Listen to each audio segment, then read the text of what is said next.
ఏంటి అని అడుగుతున్నారు. తినే ముందు రుచి ఎందుకు అని అన్నా.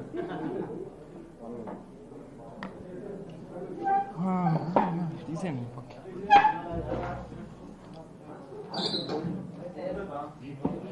ఫోన్ తీసేయండి.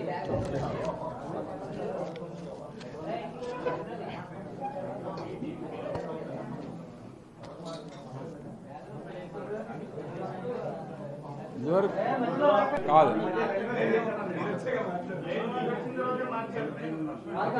నేను వచ్చాక ప్రాబ్లం అయింది. కలర్ ప్రాబ్లము నేను వచ్చాక ప్రాబ్లం స్టార్ట్ అయింది. ఇదివరకు మా మంత్రి గారు ఉండేవారు కదా, కలర్ డ్రెస్ వేసేవారు.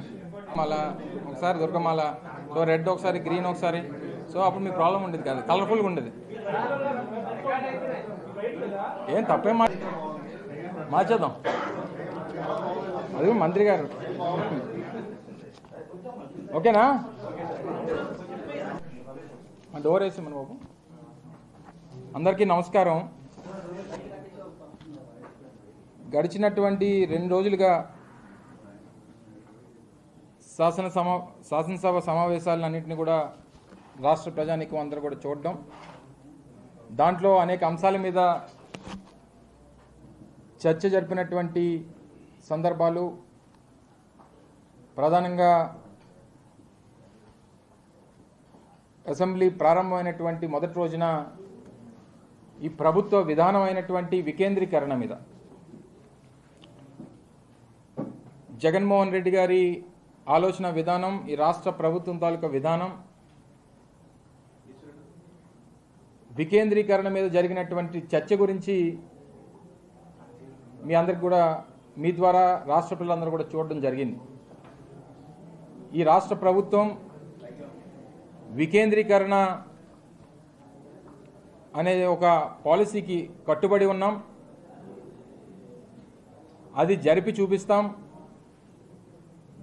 తద్వారా రాష్ట్రానికి అన్ని ప్రాంతాల్లో, రాష్ట్రంలో ఉన్నటువంటి అన్ని ప్రాంతాలకి న్యాయం చేసేటువంటి కార్యక్రమం చేస్తాం అనేటువంటిది చాలా వివరంగా గౌరవ ముఖ్యమంత్రి జగన్మోహన్ రెడ్డి గారు మొన్న శాసనసభ సాక్షిగా మరొకసారి దాదాపు 1.5 గంటల పాటు రాష్ట్ర ప్రజలను ఉద్దేశించి మాట్లాడినటువంటి సందర్భాలు కూడా చూశారు. సరే, దానికి బలాన్ని చేకూర్చేటువంటి విధంగా, ఆ విధానాన్ని మరింత బలంగా ముందుకు తీసుకెళ్లడం కోసం ఈరోజు సుప్రీంకోర్టులో స్పెషల్ లీవ్ పిటిషన్ని రాష్ట్ర ప్రభుత్వం ఫైల్ చేయడం జరిగింది. మీరు అందరూ కూడా చూసుంటారు. సో మేము వేసినటువంటి స్పెషల్ లీవ్ పిటిషన్ అనేటువంటిది ఈ ప్రభుత్వం విధానాన్ని మరింత బలం చేకూర్చేటువంటి విధంగా,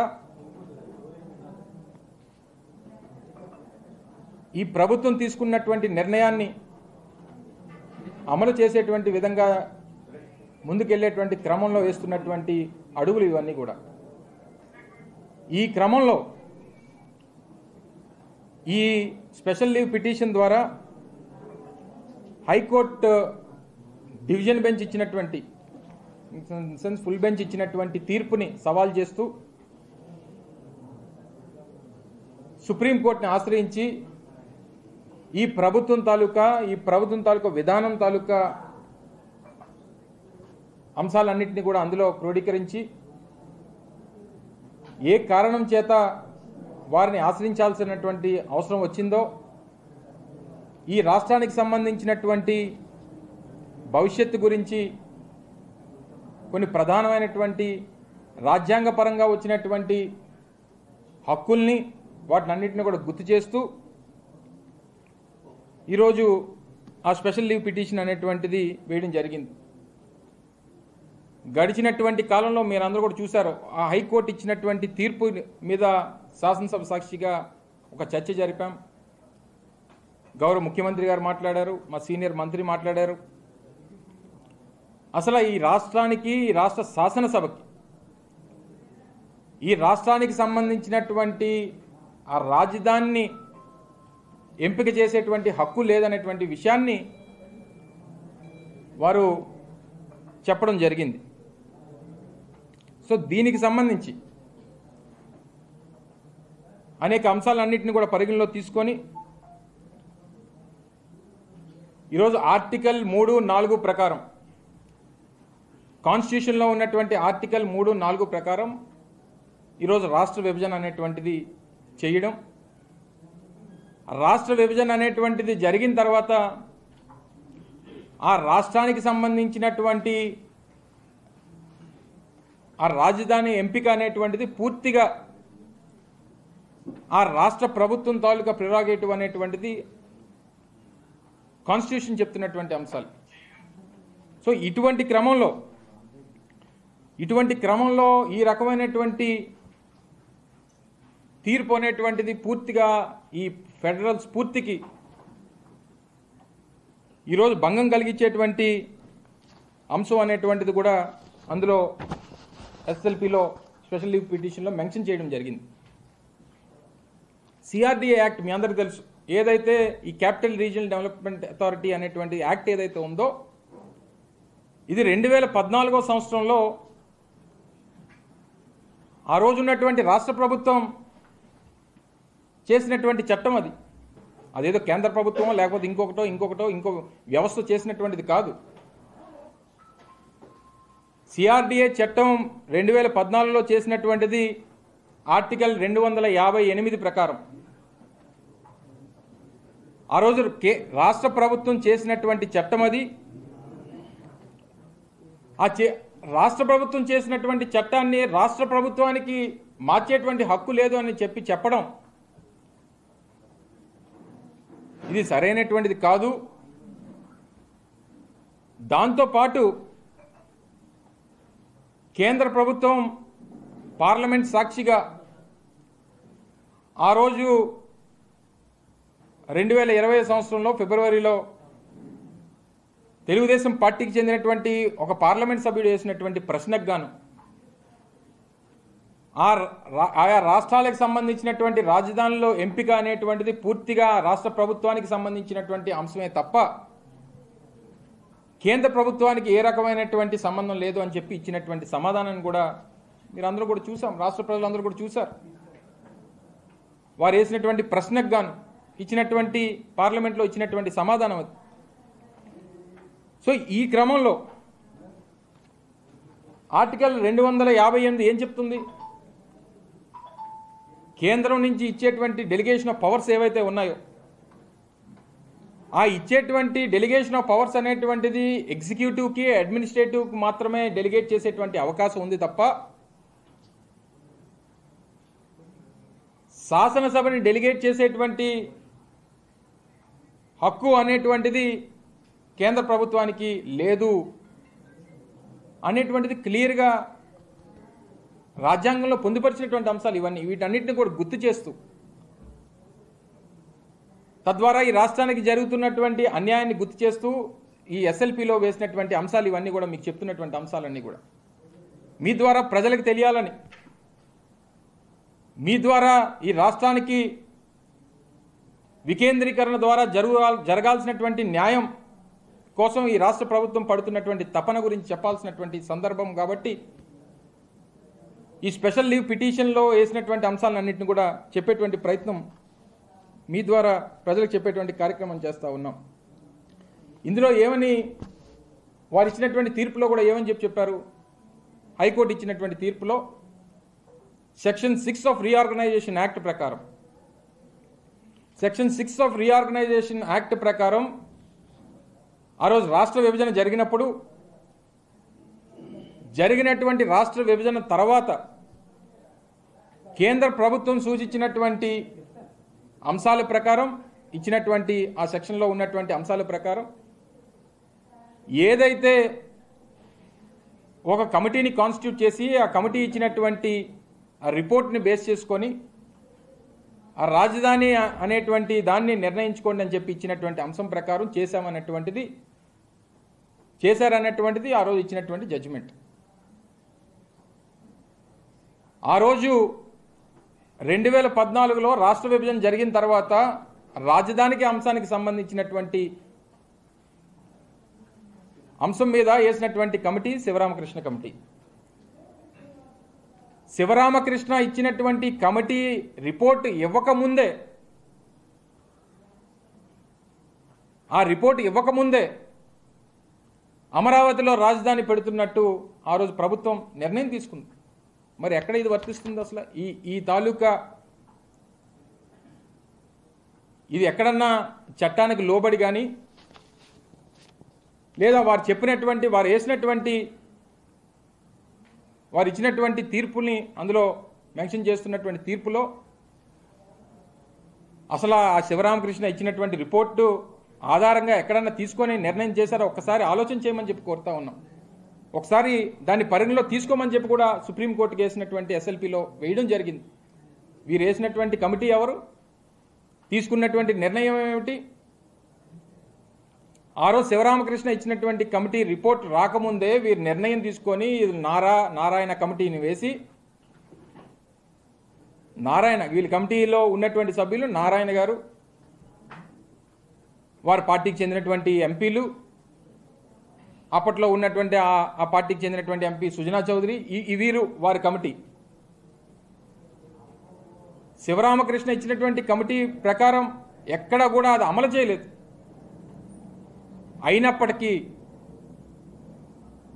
ఆ రోజు సిఆర్డిఏ యాక్ట్ అనేటువంటిది అప్పుడు ఉన్నటువంటి ప్రభుత్వం తీసుకున్నటువంటిది, అంటే అప్పుడు ఉన్నటువంటి శాసనసభ తీసుకున్నటువంటి నిర్ణయం.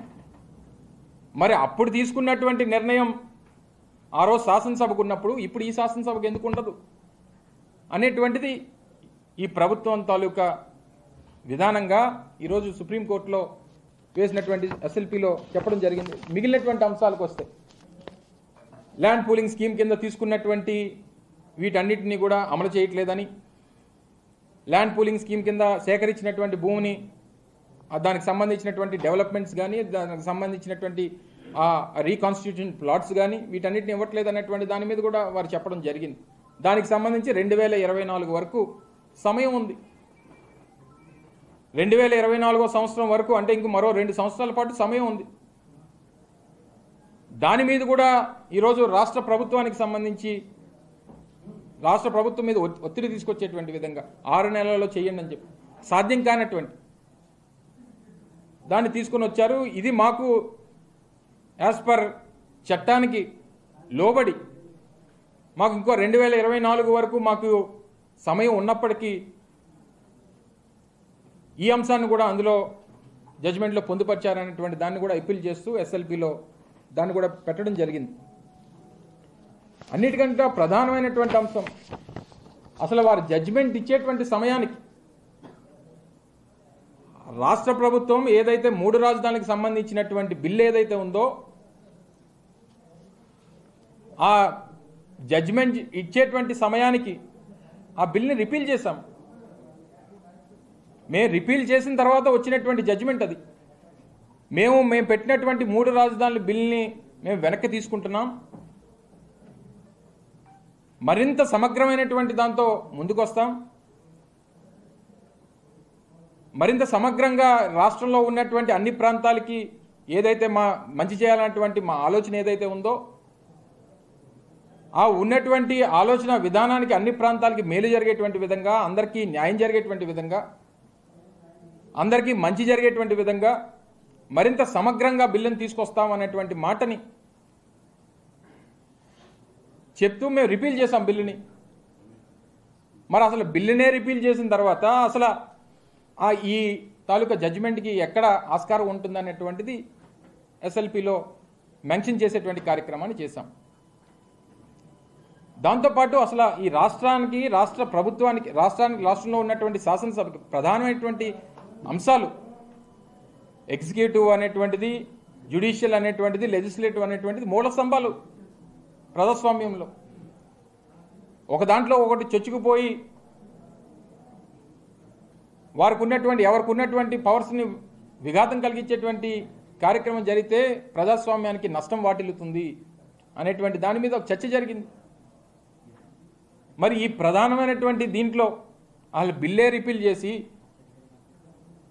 మళ్ళీ సమగ్రమైనటువంటి బిల్లుతో వస్తామని చెప్పి ఈ అంశాన్ని కూడా వారికి చెప్పిన తర్వాత అసలు మీరు కేసు వేసింది కానీ లేదా ఆ కేసు వచ్చింది కానీ మేము పెట్టినటువంటి బిల్లు మీద అలా బిల్లునే రిపీల్ చేస్తామని తర్వాత జడ్జిమెంటు దేనికి అనేటువంటిది కూడా మేము ఆ రోజు ప్రభుత్వం కోర్టుని అడగడం జరిగింది. అయినప్పటికీ సరే వారికి ఉన్నటువంటి పరిధి మేరకు వారు జడ్జిమెంట్ ఇచ్చారు. ఆ జడ్జిమెంట్ని ఈరోజు ఛాలెంజ్ చేస్తూ సుప్రీంకోర్టులో ఎస్ఎల్పి వేయడం జరిగింది.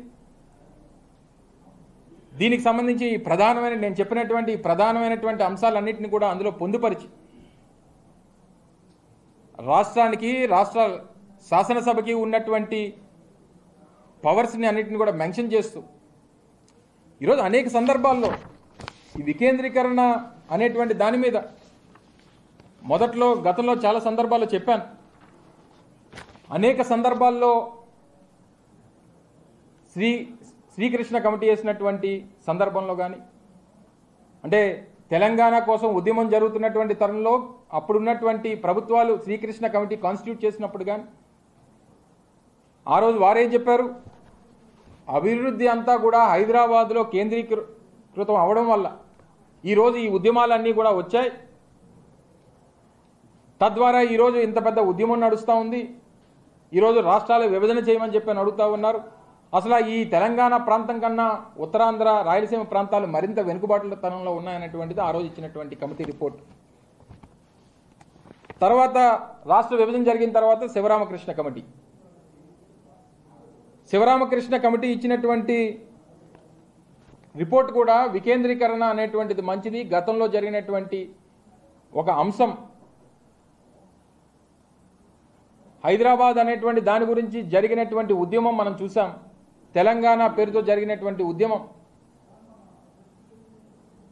గతంలో కూడా చాలా సందర్భాల్లో చెప్పాను. తెలంగాణ ఉద్యమం అనేటువంటిది కేవలం హైదరాబాద్ కోసం జరిగినటువంటిది. ఈ హైదరాబాద్ కోసం జరిగినటువంటి ఎంతమంది వెళ్ళి గడిచినటువంటి కాలంలో మొదట్లో జరిగినటువంటి పూర్వం మద్రాస్ ప్రెసిడెన్సీ ఉన్నప్పుడు ఆ రోజు మద్రాస్ అభివృద్ధి అంతా కూడా అప్పుడున్నటువంటి తెలుగు వాళ్ళు అంతా కూడా చేసినట్టు. సరే, తర్వాత మళ్ళీ విభజన జరిగింది. మొదట్లో కర్నూలు కొంతకాలం క్యాపిటల్గా ఉంది.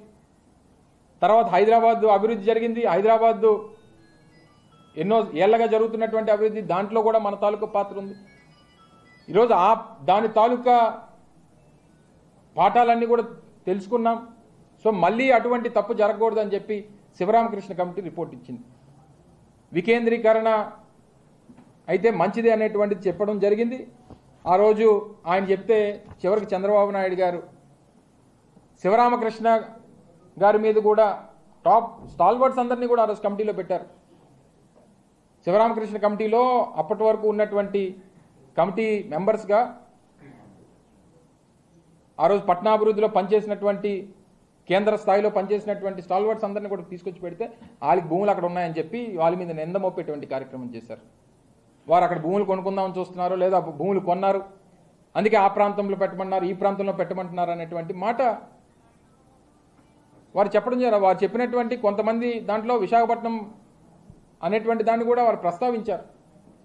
సో వీటితో పాటు మేము ప్రభుత్వంలోకి వచ్చిన తర్వాత బోస్టన్ కన్సల్టెంట్ గ్రూప్, ప్రపంచంలో అత్యధిక మేజర్ కన్సల్టేషన్స్ చేసేటువంటి బోస్టన్ కన్సల్టెంట్ గ్రూప్, వారు కూడా అదే చెప్పారు. తర్వాత రాష్ట్రానికి చెందినటువంటి రిటైర్డ్ ఐఏఎస్ జిఎన్ రావు గారు ఇచ్చినటువంటి కమిటీ వికేంద్రీకరణ కోసం చెప్తే ఏమన్నాడు, ఆ జిఎన్ రావా నాకెందుకు పనిచేసేది, ఏ చదువు చెప్పినట్టు, చంద్రబాబు నాయుడు చదువు చెప్పినట్టు. ఆయనకి ఎంత చులకనగా మాట్లాడాడు.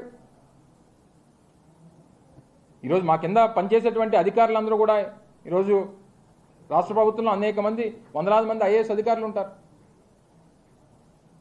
ముఖ్యమంత్రి గారి కింద అందరూ పనిచేస్తారు. ఇప్పుడు నేను ఒక శాఖను చూస్తున్నాను, నా కింద 8-9 మంది ఐఏఎస్ అధికారులు ఉన్నారు. నా కింద పనిచేశారని చెప్తానా? సో వ్యవస్థ, వారికి ఉన్నటువంటి విజ్ఞత, వారికి ఉన్నటువంటి దాని మీద సబ్జెక్ట్ మీద ఉండేటువంటి పట్టు, ఇవన్నీ పక్కన పెట్టేసి నా కింద పనిచేశాడని అంటాడు.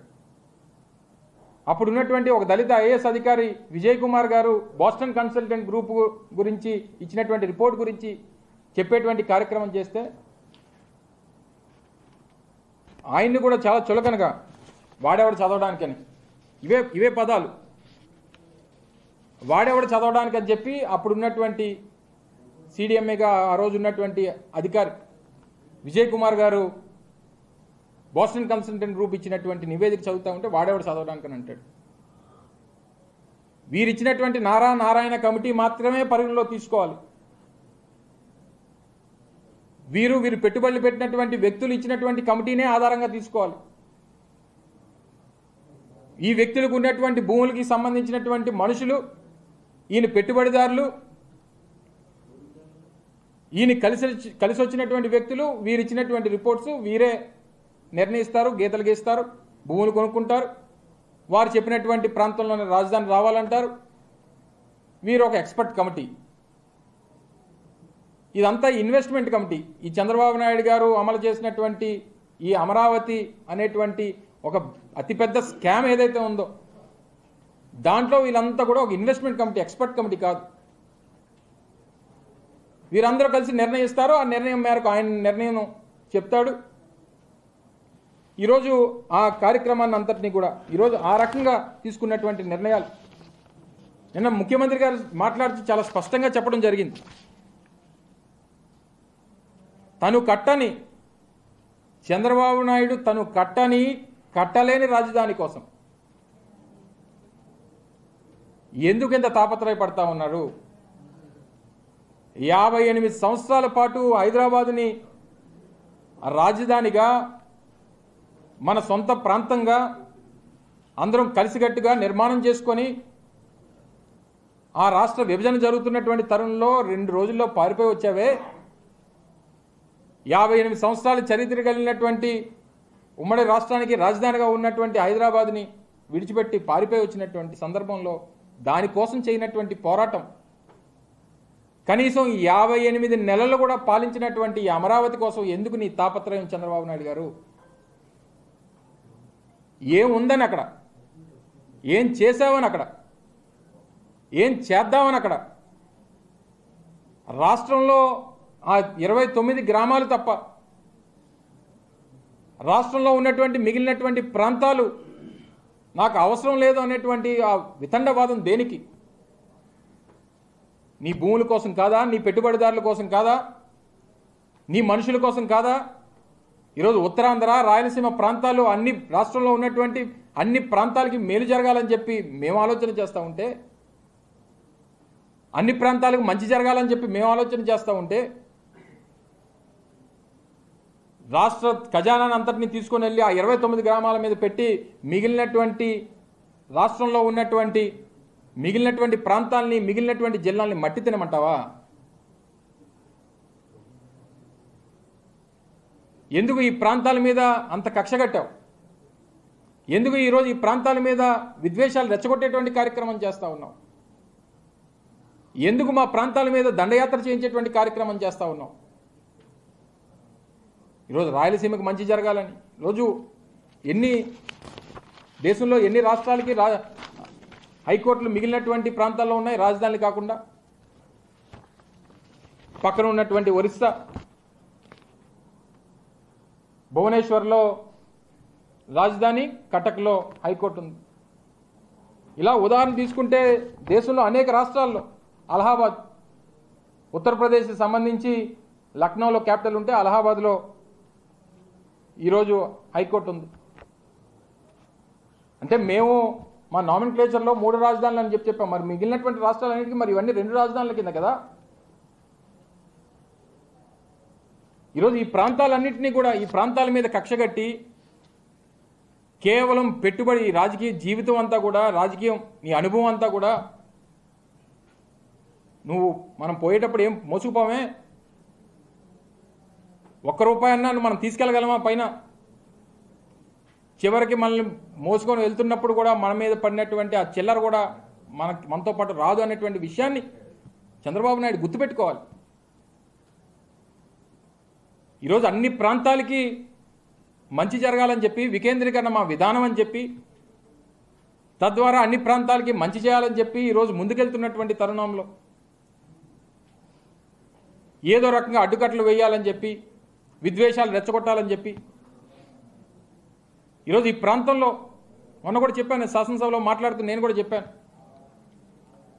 ఈరోజు విశాఖపట్నం మీదుగా ఏదైతే అమరావతి నుంచి అరసవల్లి వరకు చేపడుతున్నటువంటి పాదయాత్ర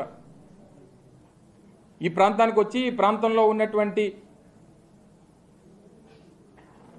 ప్రజల్ని వారి తాలూకా మనోభావాలను రెచ్చగొట్టి ఈ ప్రాంతంలో దేవుడి దగ్గరికి వచ్చి ఈ ప్రాంతం నాశనం అయిపోవాలని చెప్పి కోరుకుంటారా? వారి తాలూకా లక్ష్యం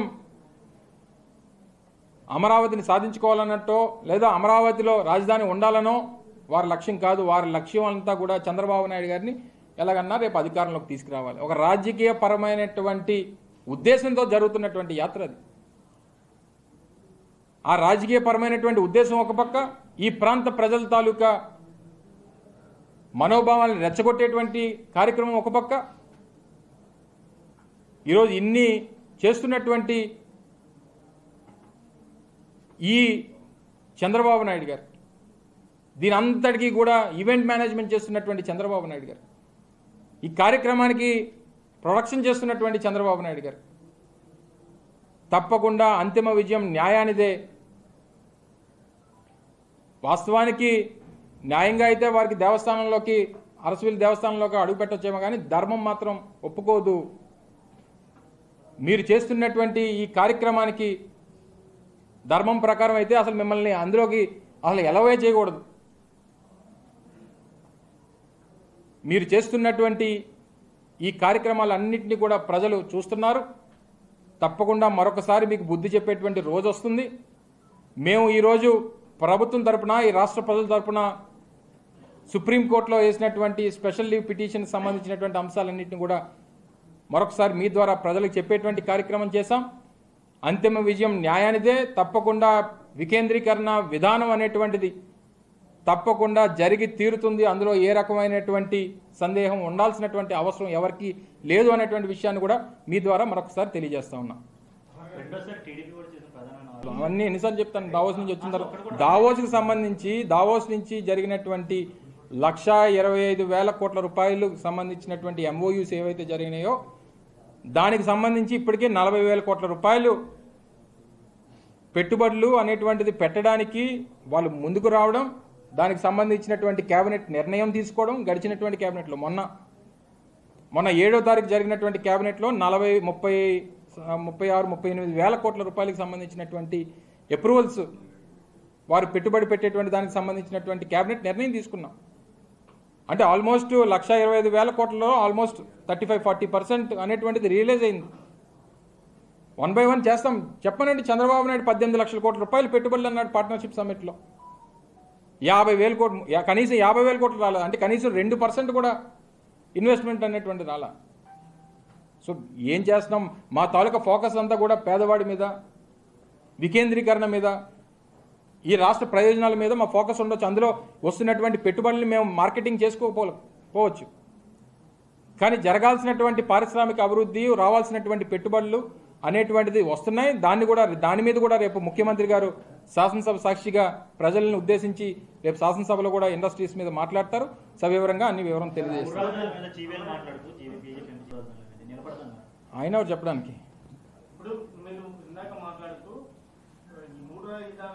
జడ్జిమెంట్ ఉన్నప్పుడు మేము దాన్ని ఛాలెంజ్ చేయకపోతే జడ్జిమెంట్ అనేటువంటిది ఎప్పటికీ ఏదో దానికి ఒక పేపర్గా చూపించేటువంటి దానికి అవకాశం ఉంటుంది. జడ్జిమెంట్ అనేటువంటిది మేము రిపీల్ చేసినటువంటి తర్వాత వచ్చినటువంటి జడ్జిమెంట్ అయినప్పటికీ ఆ జడ్జిమెంట్లో ఉన్నటువంటి అంశాల మీద చర్చ జరగాలనేటువంటి దాని మీద చర్చ చేశాం. ఈరోజు రాష్ట్ర ప్రభుత్వానికి అసలు శాసనసభకి చట్టమే చేయడానికి అవకాశం లేదని చెప్పడం అనేటువంటిది అసలు నాకు తెలిసి బహుశా దేశ చరిత్రలో ఎక్కడ కూడా ఈ రకమైనటువంటి పరిస్థితి వచ్చి ఉండదు అనేటువంటిది మా అభిప్రాయం. సో దీని మీద దేశవ్యాప్తంగా చర్చ జరగాలనేటువంటి ఉద్దేశంతో సుప్రీంకోర్టు దగ్గరికి వెళ్ళాం. దీనికి సంబంధించి అనేక అంశాలు, అనేక ఉదాహరణలు గడిచినటువంటి శాసనసభలో గౌరవ సభ్యులు కానీ ముఖ్యమంత్రి గారి ప్రసంగంలో కానీ ప్రస్తావించడం జరిగింది. దీని మీద ఎందుకంటే ఒక లెజిస్లేటివ్ 3 స్తంభాలు ఇందాక చెప్పినట్టు జ్యుడిషియల్, ఎగ్జిక్యూటివ్, లెజిస్లేటివ్ అనేటువంటిది ప్రజాస్వామ్యంలో మూల స్తంభాలుగా ఉండేటువంటివి. సో దాంట్లో ఒకరికి అసలు మీకు హక్కే లేదు. మరి చట్టసభలు దేనికి? చట్టాలు చేయడానికి కాకపోతే చట్టసభలు దేనికి అనేటువంటిది మా తాలూకా డిస్కషన్ పాయింట్. సో దాన్నే ప్రస్తావించాం, దాని మీద చర్చ జరగాలని చెప్పి అనేటువంటిది మా అభిప్రాయం.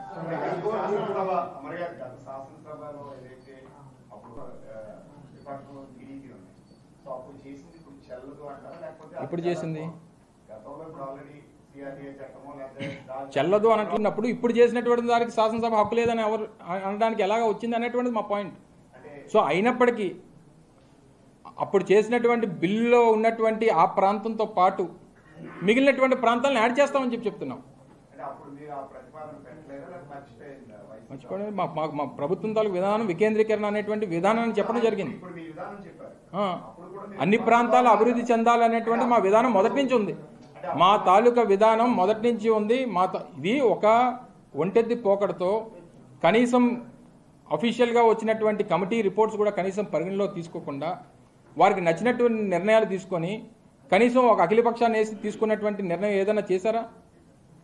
వారు ఆ రకమైనటువంటి కార్యక్రమాలు చేసి నిర్ణయాలు తీసుకున్నప్పుడు ఆ రోజు ఉన్నటువంటి పరిస్థితుల్లో ముఖ్యమంత్రి గారు చెప్పడం జరిగింది. అయినప్పటికీ వారు తీసుకున్నటువంటి నిర్ణయంలో ఉన్నటువంటి అమరావతితో పాటు ఈరోజు విశాఖపట్నాన్ని, కర్నూలుని కూడా, అంటే ఇటు ఉత్తరాంధ్ర ప్రాంతాన్ని, రాయలసీమను కూడా ఈరోజు గుర్తింపును తీసుకురావాలి, ఈ ప్రాంతాలకి అభివృద్ధి అనేటువంటి జరగాలనేటువంటి దాంతో తీసుకున్నటువంటి నిర్ణయం. ఇది రాష్ట్ర ప్రజల నుంచి వచ్చినటువంటి ఆమోదం కూడా మీరు అందరూ కూడా చూశారు. సో డెఫినెట్గా ఆ నిర్ణయంతోనే ముందుకెళ్తాం. అదే ఎందుకో నేను అనేది పోనీ అమరావతితో మేము చాలా క్లియర్గా చెప్పాం. అమరావతితో పాటు విశాఖపట్నం, కర్నూలు అంటున్నాం తప్ప అమరావతి కాకుండా విశాఖపట్నం, కర్నూలు అనట్లేదే. అమరావతితో పాటు పోనీ నేను విశాఖపట్నం ప్రాంత వాసిగా, ఉత్తరాంధ్ర ప్రాంత వాసిగా పోనీ నేను విశాఖపట్నం పేరు ముందు చెప్పను, ముందు పేరు అమరావతి చెప్తాను. అమరావతితో పాటు విశాఖపట్నం, కర్నూలు అనేటువంటిది మా విధానం. కానీ అమరావతి మాత్రమే మాకు కావాలనేటువంటిది వారి విధానం. తద్వారా మళ్ళీ ఇంకొక తప్పు జరగకూడదు, చారిత్రాత్మకమైనటువంటి తప్పు జరగకూడదు అనేటువంటిది మా తాలూకు ఉద్దేశం. అందుకే దానికి కట్టుబడి ఉన్నాం, దాని ప్రకారమే ముందుకెళ్తాం. ప్రస్తుతానికి అమరావతి కదా, నేను డౌటే ఉంది. మళ్ళీ ఎందులో ఏమన్నా ఇది ఉందా? మేము మళ్ళీ బిల్లు తీసుకొస్తామని చెప్పాం కదా, బిల్లు వచ్చినంత వరకు అమరావతి ఉంటుంది. మాట్లాడుతుంది కదా, కంగారు ఎందుకు? మీ వంశీ గారికి మీకు గొప్ప కంగారు. సో డెఫినెట్గా లెజిస్లేటివ్ పవర్ అనేటువంటిది రాష్ట్రంలో, రాష్ట్ర శాసనసభలో ఉన్నటువంటి 175 మంది, రాష్ట్రంలో ఉన్నటువంటి 5,30,00,000 మంది ప్రజల్ని రిప్రజెంట్ చేసేటువంటి ప్రజాప్రతినిధులు. అంటే రాష్ట్రానికి ఏది మంచిదో, రాష్ట్రానికి ఏది మంచి చేయాలో అనేటువంటిది ప్రజలు తీసుకున్నటువంటి నిర్ణయం మేరకు చట్టసభలు అనేటువంటి నిర్ణయాలు తీసుకుంటాయి. సో తీసుకునేటువంటి నిర్ణయంలో భాగంగా అసలు చట్టసభలకి చట్టాలు చేసేటువంటి హక్కే లేదని అనడం అనేటువంటిది మీద డెఫినెట్గా చర్చ జరగాలి. ప్రజాస్వామ్య దేశం గొప్పగా చెప్పుకుంటాం. రాజ్యాంగం రచించినటువంటి అంబేద్కర్ గారు రచించినటువంటి రాజ్యాంగం గురించి ప్రపంచంలో అతిపెద్ద ప్రజాస్వామ్యం అని చెప్పి గొప్పలు చెప్పుకునేటువంటి మన దేశంలో ఈ రకమైనటువంటి పరిస్థితి వచ్చినప్పుడు డెఫినెట్గా చర్చ జరగాలనేటువంటి దాని మీద ఏ రకమైనటువంటి సందేహం లేదు. అందుకనే అసెంబ్లీ సాక్షిగా చర్చ జరిపాం. ఈరోజు ఆన్ పేపర్ ఎస్ఎల్పి అనేటువంటిది సుప్రీంకోర్టులో ఫైల్ చేసాం. డెఫినెట్గా చర్చ జరగాలని చెప్పి డిమాండ్. కంగారు ఎందుకు? నెక్స్ట్ సెషన్స్లో పెడతాం, సెషన్స్లో పెడతాం అన్నాను. ఈ సెషన్ నెక్స్ట్ సెషన్ చెప్పలేదు కదా. చెప్పండి. ఇప్పుడు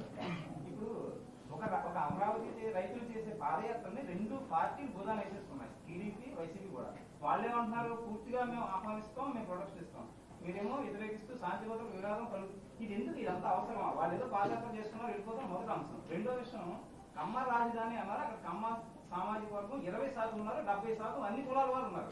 వాళ్ళు ఏం చెప్తున్నారు, ఈ ప్రాంతం అంతా కూడా అభివృద్ధి చెందితే కమ్మ సామాజిక వర్గం మాత్రమే కాదు, అందరూ అభివృద్ధి చెందుతారు అంటారు. మూడో అంశం, మరి ఉండు, మరి నువ్వు ఒక్కడే క్వశ్చన్లు అన్నీ వేసిస్తే నువ్వు వేసిన ప్రశ్నలు అన్నింటికి సమాధానం చెప్పావు అనేక సందర్భాల్లో.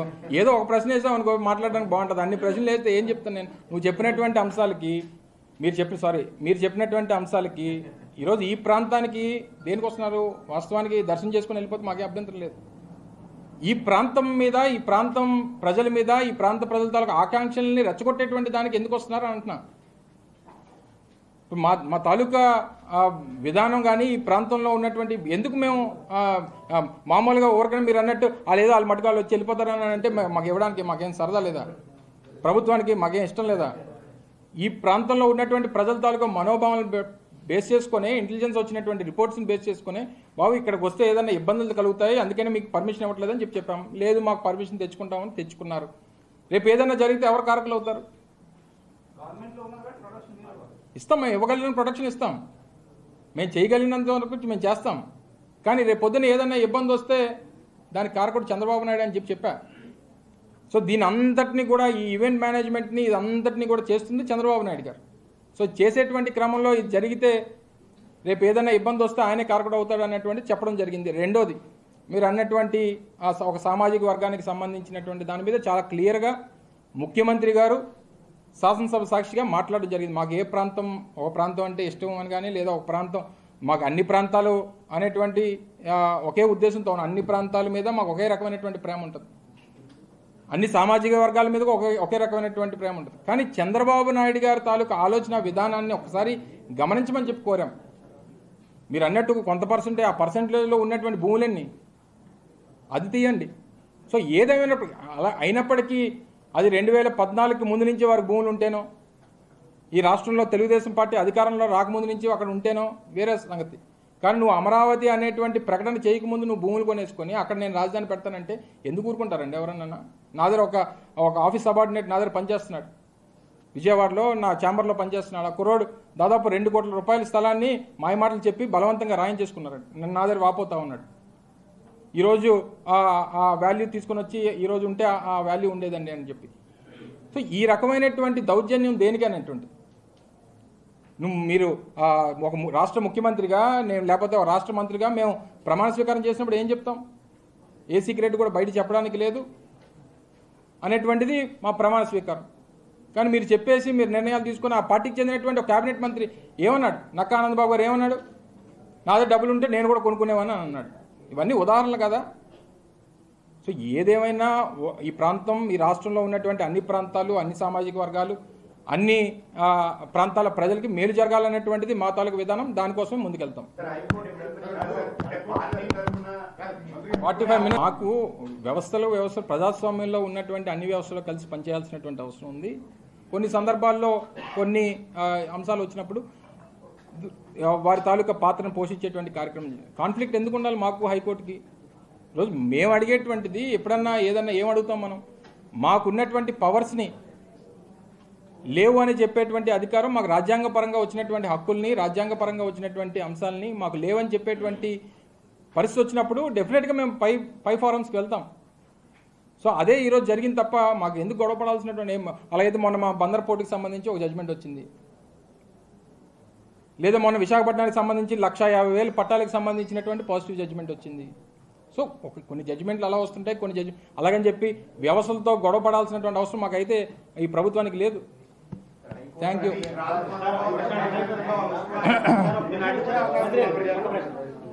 నీకు అయిపోయింది, నీ 3 అయిపోయింది, నీ కోట అయిపోయింది. ఇప్పుడు ఎంతసేపు అయింది?